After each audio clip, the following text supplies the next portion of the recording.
InsyaAllah kita buka majlis membaca kitab Fatihah. Auzubillahi minasyaitonirrajim. Bismillahirrahmanirrahim. Alhamdulillahirabbil alamin. Arrahmanirrahim. Maliki yaumiddin. Iyyaka na'budu wa iyyaka nasta'in. Ihdinas siratal mustaqim, siratal ladzina an'amta 'alaihim, ghairil maghdubi 'alaihim waladdallin.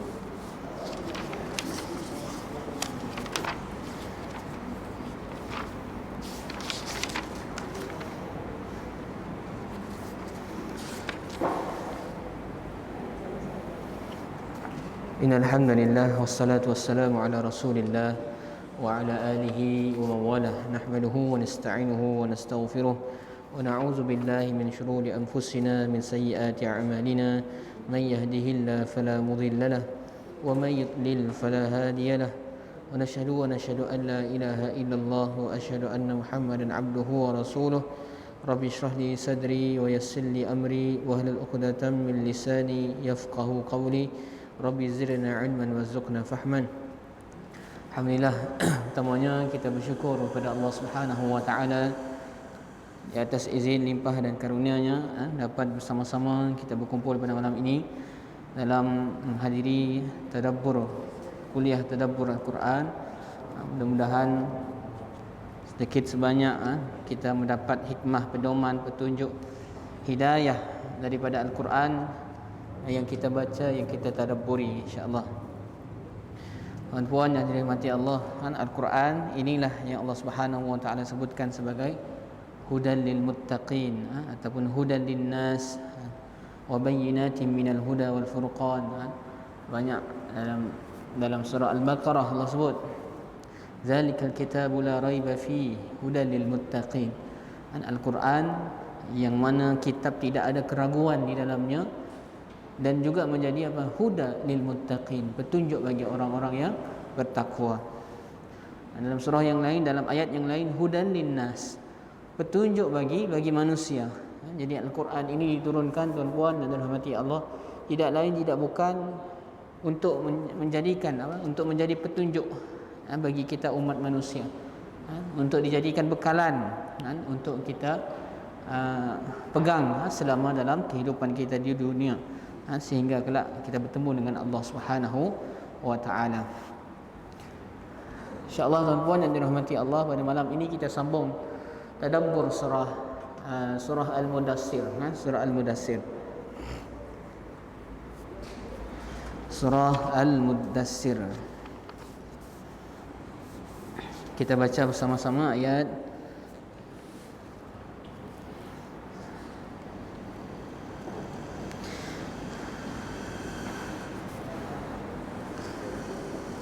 kita coba baca dari ayat 31 sehingga ayat ke-37. Ayat 25. 21.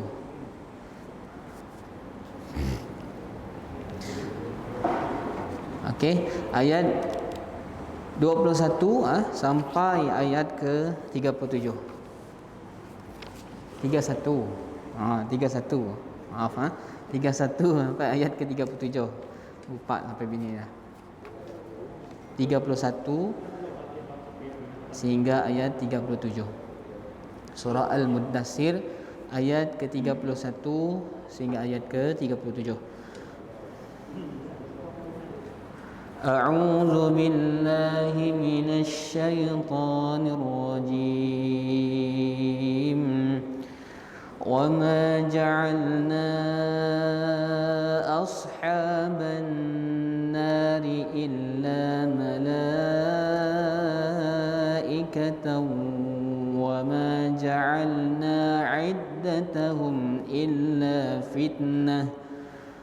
وما جعلنا عدتهم إلا فتنة للذين كفروا ليستيقن الذين أوتوا الكتاب ويزداد الذين آمنوا إيمانا ولا يرتاب الذين أوتوا الكتاب ولا يرتاب الذين أوتوا الكتاب والمؤمنون وليقول الذين في قلوبهم مرض والكافرون ماذا أراد الله بهذا مثلا كذلك يضل الله من يشاء ويهدي من يشاء وما يعلم جنود ربك إلا هو وما هي إلا ذكرى للبشر كلا والقمر والليل إذ أدبر والصبح إذا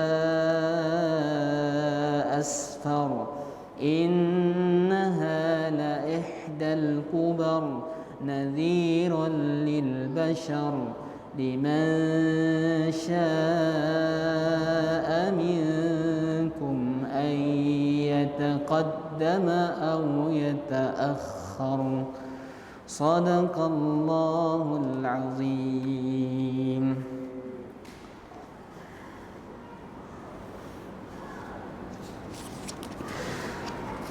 Minggu yang lalu kita dah bahas ayat yang sebelum ini, yang mana ayat daripada ayat 11 hingga ayat yang 30. Ayat ini Allah tujukan untuk siapa? Untuk Walid bin Mughirah. Dan panjang sudah kita bahaskan tentang Walid bin Mughirah. Cuma belum kita bahaskan ayatnya satu persatu. Yang mana Allah Subhanahu wa taala berfirman dalam ayat 11 hingga ayat 30 ni, Allah ceritakan bagaimana Walid bin Mughirah ini menentukan. Kita sambung dalam ayat yang ke-16. Okey. Ayat 16. Tidak boleh, sesungguhnya dia telah menentang ayat-ayat kami. Allah Subhanahu wa taala langsung berfirman dalam ayat yang ke-17, sa'urhiquhu sa'uda. Aku akan membebaninya dengan pendakian yang memayahkan. Jadi Allah Subhanahu wa taala akan membebani dan membuatnya menanggung kesulitan azab yang tidak ada kenyamanan di dalamnya. Seperti orang yang dibebani untuk menaiki puncak gunung tertinggi yang mengerikan. Kata al-irhaq adalah manusia yang dibebani dengan sesuatu yang berat yang tidak boleh dipikulnya. Ada yang mengatakan Sa'ud adalah gunung di neraka. Dalam satu hadis diriwayatkan dari Abu Sa'id Al-Khudri dari Nabi sallallahu alaihi wasallam mengenai firman Allah Subhanahu wa taala, sa'urhiquhu sa'uda.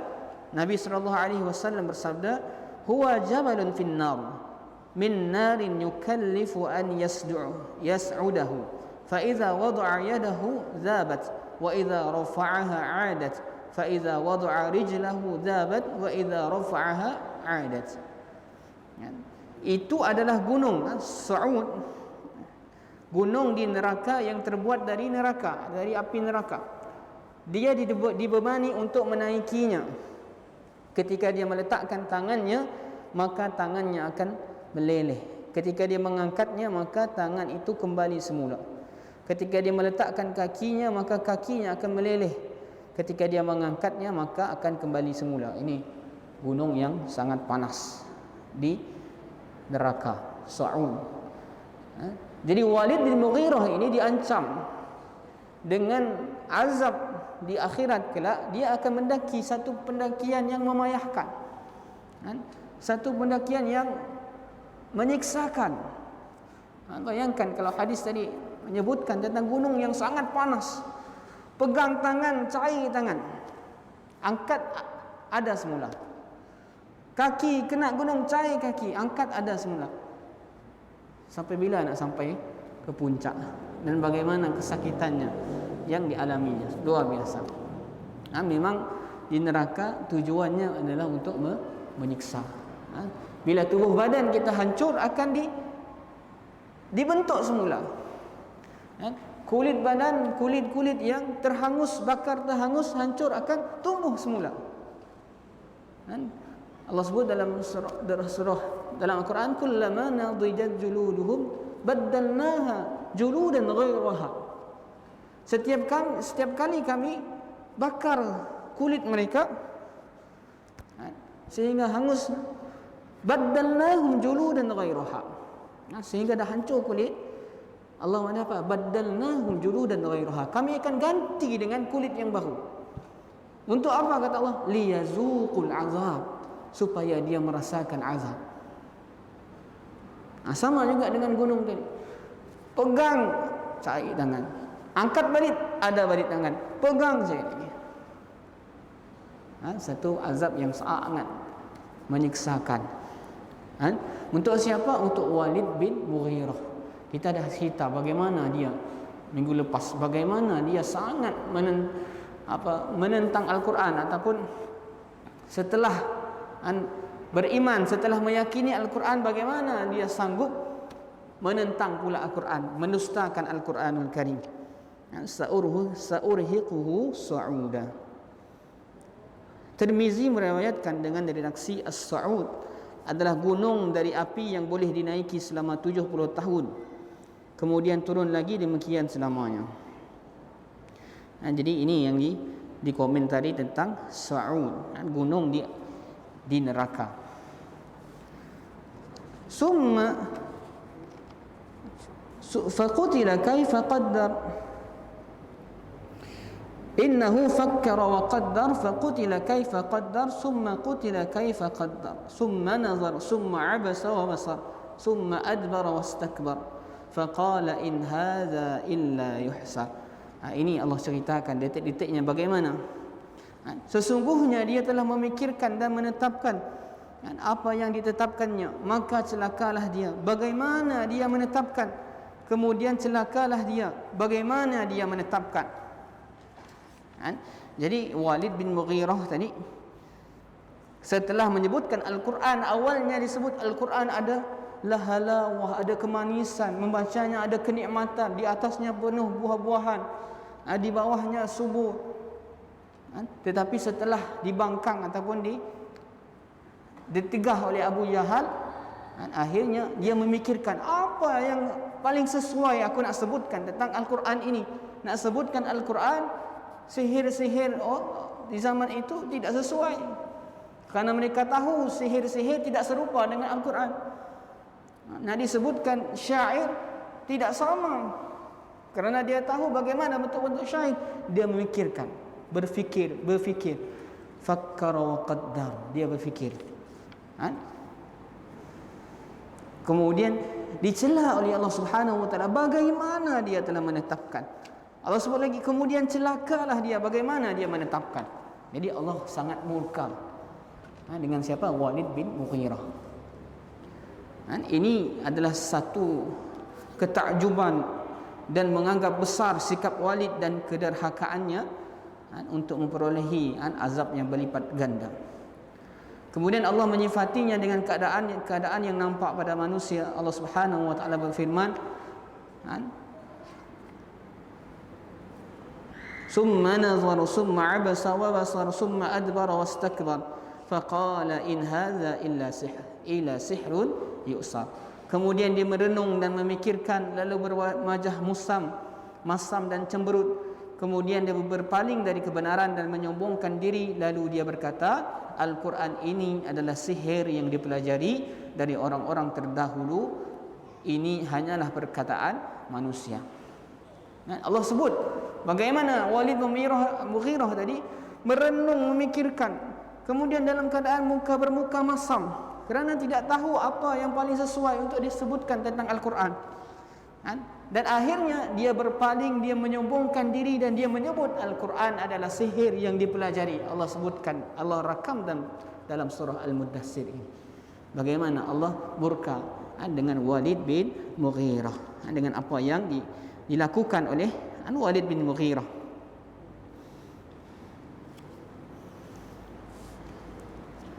Kemudian apa balasannya? Allah Subhanahu wa taala firman, Sa'uslihi saqar wa ma adraka ma saqar la tubqi wa la tadhar lawahatun lil bashar 'alaiha 19. Allah menyebutkan hukuman yang layak dia terima kerana sikapnya ini. Allah Subhanahu wa taala berfirman, kelak aku akan memasukkannya ke dalam neraka sakar. Dan tahukah kamu apa neraka sakar itu? Neraka itu tidak meninggalkan dan tidak membiarkan, yang menghanguskan kulit manusia. Di atasnya ada 19 malaikat penjaga. Jadi Allah Subhanahu wa taala akan masukkan dia ke dalam api neraka. Allah akan menenggelamkan dia di dalamnya dari semua sisi. Jadi sakar ini adalah salah satu daripada nama-nama api neraka. Jadi nama neraka yang kita tahu apa? Neraka Jahannam, neraka Jahim. Banyak lagi nama-nama neraka, antaranya neraka sakar. Apa sifat neraka sakar? Apa dahsyatnya neraka sakar? Allah sebut, tahukah kamu apa neraka sakar itu? Neraka sakar ini neraka yang membakar, menyiksa sehingga tidak menyisa sedikit pun, tidak meninggalkan sedikit pun darah, daging dan tulang. Maksudnya dibakar sehingga habis, tidak menyiksakan satu apapun. Ini neraka sakar. Dibakarnya habis, kulit habis, daging, tulang habis. Kemudian tumbuh semula, disiksa lagi, dibakar lagi. Jika penduduknya dikembalikan dalam bentuk makhluk yang baru, api itu tidak akan membakar, tidak akan membiarkan mereka, tetapi akan membakar lagi dengan bakaran yang lebih hebat dari sebelumnya. Demikianlah berlaku untuk selamanya. Ini dahsyat neraka sakar. Jadi Allah menyebutkan hukuman buat Walid bin Mughirah, neraka yang membakar sehingga ke tulang belulang, sehingga bahkan tulang belulang pun hancur. Kemudian ketika mana tumbuh semula, neraka tidak membiarkan, dibakar lagi sampai hancur. Tumbuh semula, dibakar lagi sehingga tidak meninggalkan apa-apa, dibakar lagi. Demikianlah recycle-nya berlaku sepanjang zaman, selamanya. Ini na'udzubillah min dzalik, berapa siksanya api neraka Jahannam, neraka sakar. Jadi hancur, Allah akan gantikan baru. Begitulah sifat neraka Jahannam, nerakanya Allah Subhanahu wa taala. Apa-apa saja tubuh badan yang hancur digantikan baru, disiksa lagi, dibakar lagi, hangus, gantikan baru. Kita silat bayangkan tuan-tuan, betapa ngerinya tuan-tuan. Berarti azab yang tidak ada henti-henti. Di dunia sekali tangan kita putus, terus tidak lagi dah nak diputuskan apa lagi. Sekali lidah kita putus, cukup satu wajak lidah yang ada. Sekali mata kita hancur, cukup satu wajak mata yang ada. Di akhirat sekali hancur ditumbuhkan lagi, diseksa, dihilangkan lagi, tumbuh lagi. Inilah neraka sakar. Untuk orang-orang kafir, untuk Walid bin Mughirah yang mana dia mendustakan Al-Quranul Karim. Api neraka membakarnya sehingga membiarkannya lebih hitam daripada malam. Di neraka terdapat malaikat penjaga yang keras, besar dan kasar perangainya. Jumlah mereka dari bangsa malaikat ada 19. Alaiha 19. Ada yang menyebut, yang dimaksudkan dengan 19 ini, mayoritas ulama tafsir menyebutkan bahawa 19 individu, maksudnya ada 19 malaikat. Ada juga yang mengatakan 19 kelompok malaikat. Ada malaikat yang menjaga, 19 disebutkan jumlah di sini. Ada satu riwayat yang menceritakan ketika ayat ini turun, yang menyatakan bahawa neraka tadi dijaga oleh 19 orang malaikat, Abu Jahal dengan sombongnya sebutkan apa? Alah 19 orang aja. Kami akan kumpulkan orang daripada kami untuk hancurkan mereka. Bayangkan ini Abu Jahal. Berani nak mencabar. Mencabar malaikat-malaikat penjaga neraka. Ada lagi seorang kaum musyrik, siapa namanya lupa. Dia cakap, bagi aku 10, yang lain 9 kita orang semua Quraisy hancurkan. Aku 10 beri dengan aku. Boleh pula runding macamnya. Allah sebut alaiha tis'ata asyar. Jumlah mereka ada di atas mereka ada 19 malaikat penjaga. Kenapa Allah sebutkan 19? Kenapa Allah tidak sebutkan jumlah-jumlah yang lain? Nanti Allah sebutkan dalam ayat yang seterusnya. Allah Subhanahu wa taala firman, "Wa ma ja'alna ashaban nari illa malaikah wa ma ja'alna 'iddatahum illa fitnatan lil ladzina kafaru liyastayqina alladhina utul kitab wa yazdada alladhina amanu imana wa la yartaba alladhina utul kitaba wal mu'minin wa liyaqula alladhina fi qulubihim marad wal kafiruna madza arada Allah bihadza mathalan."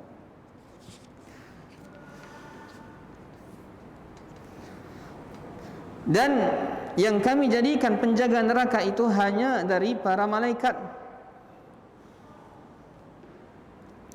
dan kami menentukan bilangan mereka itu hanyalah sebagai cubaan bagi orang-orang kafir. Ini Allah sebutkan hikmahnya. Kenapa?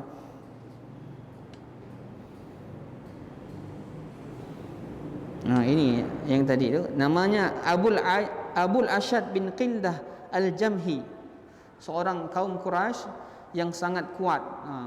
Dia berkata setelah turun alaiha tis'ata asyar, disebut, wahai kaum Quraisy, janganlah 19 itu membuat kalian takut.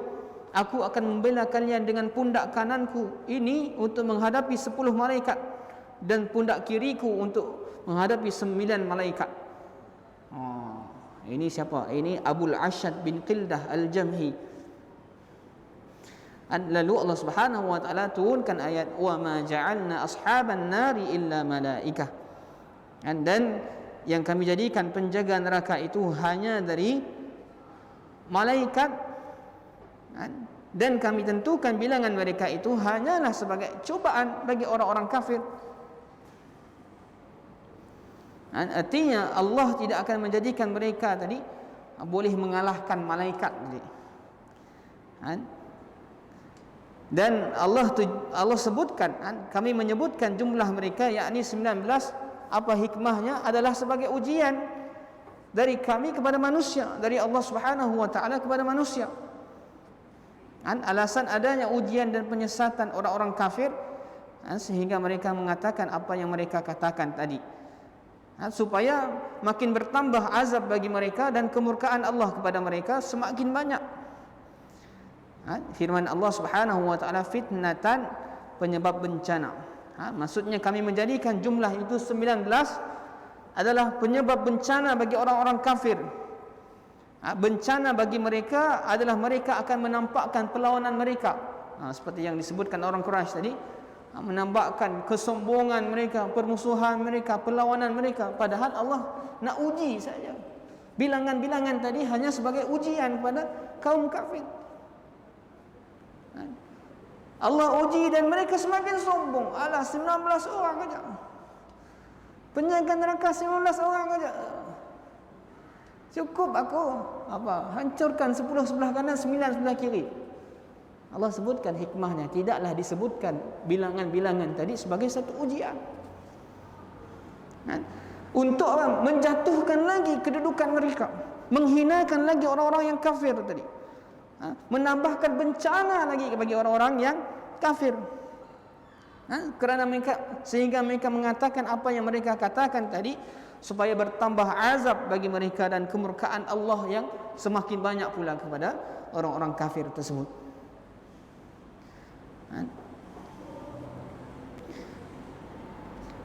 Jadi mereka itu mendustakan hari kebangkitan, neraka dan juga para penjaganya.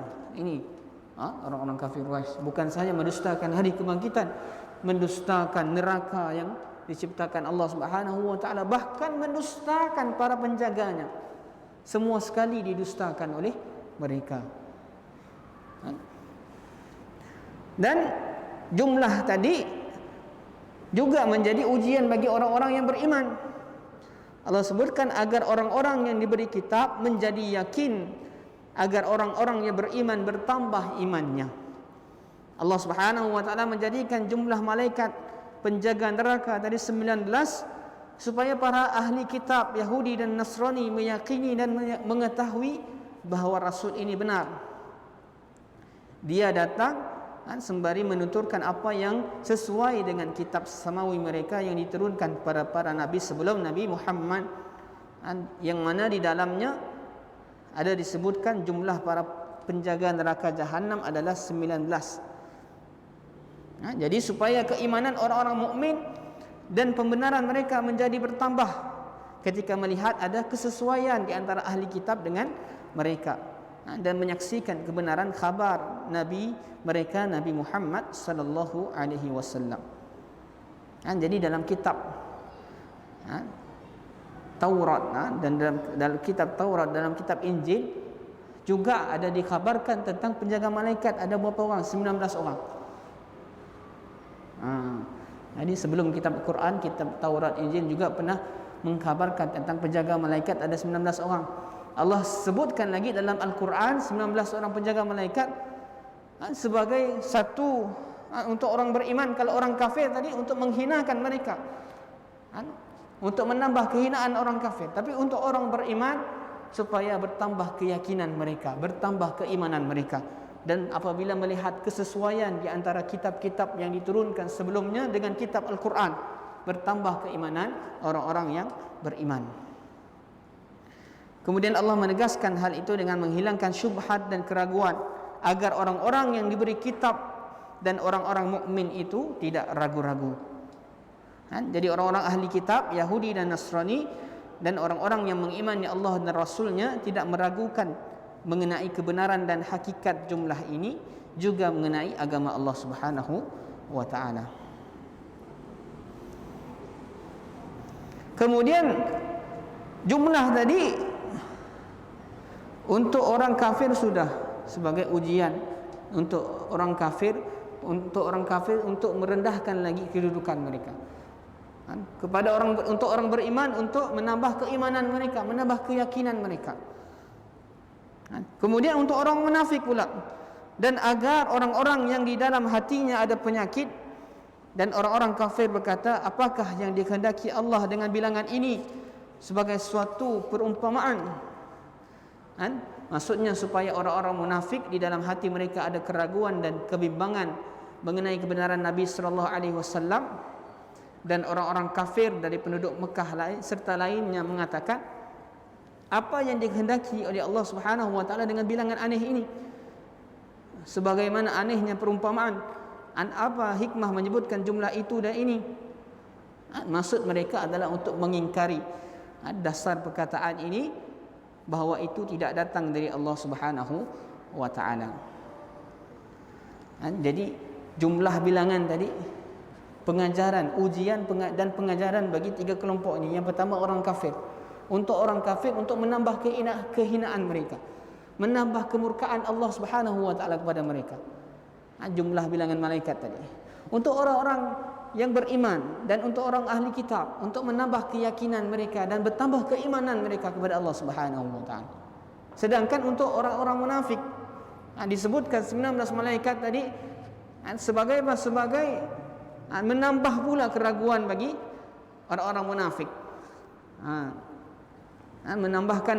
Maksudnya menambahkan keraguan sehingga mereka mengingkari tentang ayat-ayat Al-Quran ini.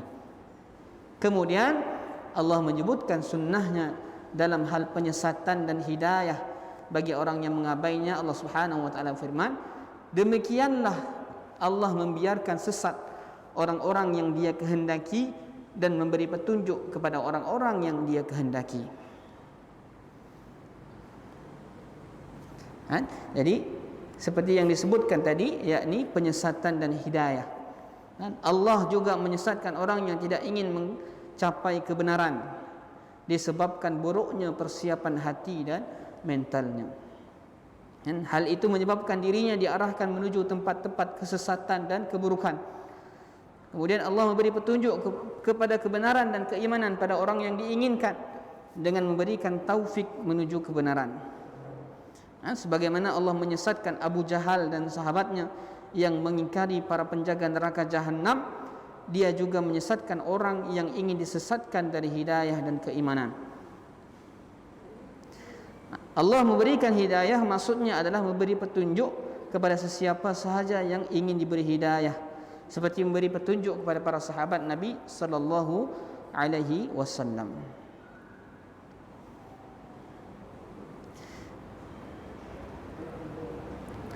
Jadi Allah Subhanahu wa taala sebutkan begitulah Allah membiarkan sesat orang-orang yang Dia kehendaki dan memberi petunjuk kepada orang-orang yang Dia kehendaki.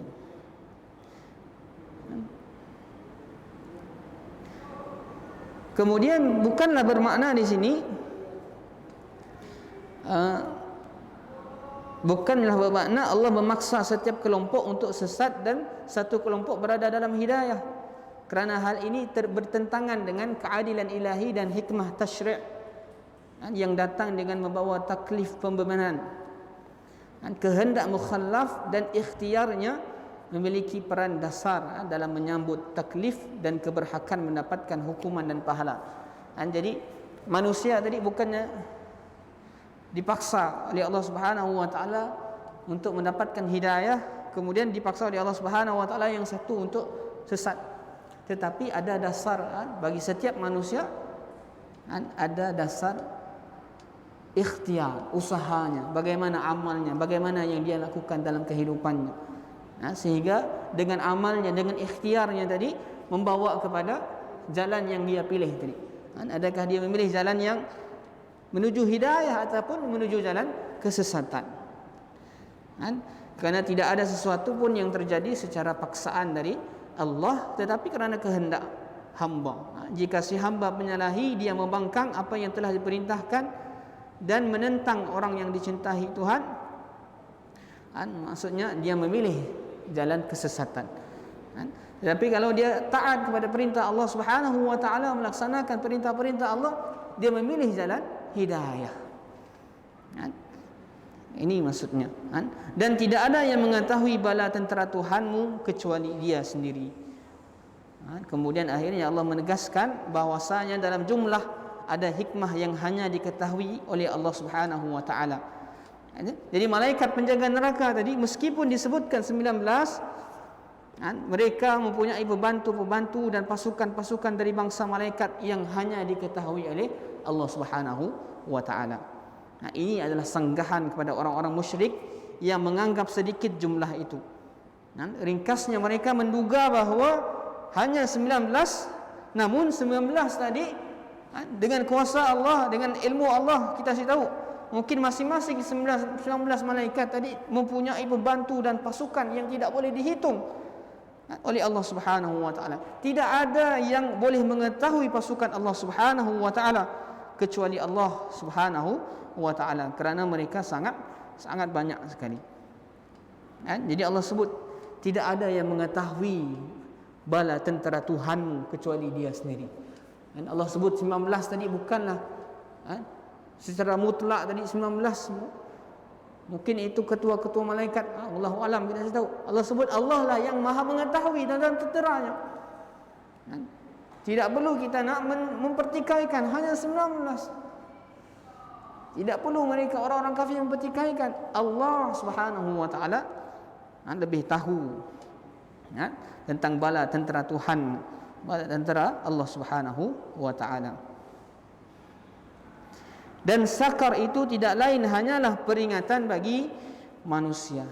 Neraka sakar berserta sifat-sifat dan jumlah para penjaga neraka tadi tidak lain hanyalah menjadi peringatan dan nasihat bagi manusia supaya mereka mengetahui kesempurnaan kekuasaan Allah, dan Allah tidak memerlukan pembantu dan penolong. Jadi sebenarnya Allah Subhanahu wa taala tidak perlu pun pembantu, bahkan penolong. Allah dengan maha kekuasaannya, keagungannya, Allah berhak ataupun Allah mampu semuanya Allah lakukan sendiri. Allah tidak memerlukan bantuan pun malaikat. Jadi Allah sifatkan neraka sakar dan Allah sebutkan 19 orang tadi untuk apa? Hanyalah sebagai peringatan dan nasihat bagi manusia, sebagai ujian bagi manusia bagaimana mereka meyakini ataupun tidak, mengkritisi atau menerima apa-apa yang disampaikan oleh Allah Subhanahu wa taala. Orang yang beriman, bila Allah Subhanahu wa taala beritahu tentang sesuatu, mereka beriman, kami percaya, kami sami'na wa ata'na. Kami dengar dan kami taat apa sahaja yang Allah Subhanahu wa taala sebutkan. Orang-orang kafir, sami'na wa asaina, kami dengar dan kami biarkan, kami tinggalkan. Jadi Allah sebutkan tentang neraka sakar, berapa jumlahnya, itu hanyalah sebagai apa? Peringatan dan nasihat bagi semua manusia, supaya mereka tahu tentang kesempurnaan kekuasaan Allah, yang mana Allah pada asalnya tidak memerlukan pun pembantu, bahkan penolong. Kemudian Allah mengarahkan peringatan keras kepada orang-orang yang mengingkari neraka jahanam. Allah Subhanahu wa taala berfirman, tidak demi bulan, demi malam ketika telah berlalu, dan demi subuh apabila mulai terang, sesungguhnya sakar itu adalah satu bencana yang sangat besar sebagai peringatan bagi manusia. Jadi Allah bersumpah, kemudian mengarahkan satu peringatan yang keras kepada kalian semua wahai manusia. Tidak ada alasan untuk mereka mengingkari keberadaan neraka di akhirat kelak. Dan Allah bersumpah dengan rembulan yang berkilauan, dengan malam ketika berlalu dan hilang pergi, juga dengan subuh ketika menampakkan diri menjadi celas dan bercahaya, bahawa neraka sakar adalah satu bencana agung, bala bencana yang besar untuk memberi peringatan dan menakutkan manusia dari hukuman Allah kepada orang-orang yang bermaksiat. Sehingga ayat yang ke-37, ayat terakhir, kemudian Allah menentukan orang-orang yang diberi peringatan. Allah Subhanahu wa taala berfirman, yaitu bagi siapa di antara kamu yang ingin maju ataupun mundur.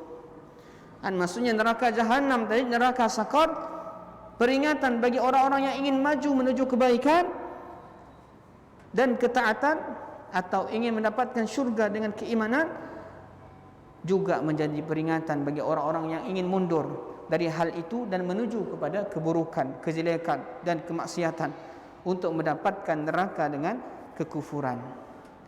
Jadi akhir sekali kata Ibnu Abbas apa?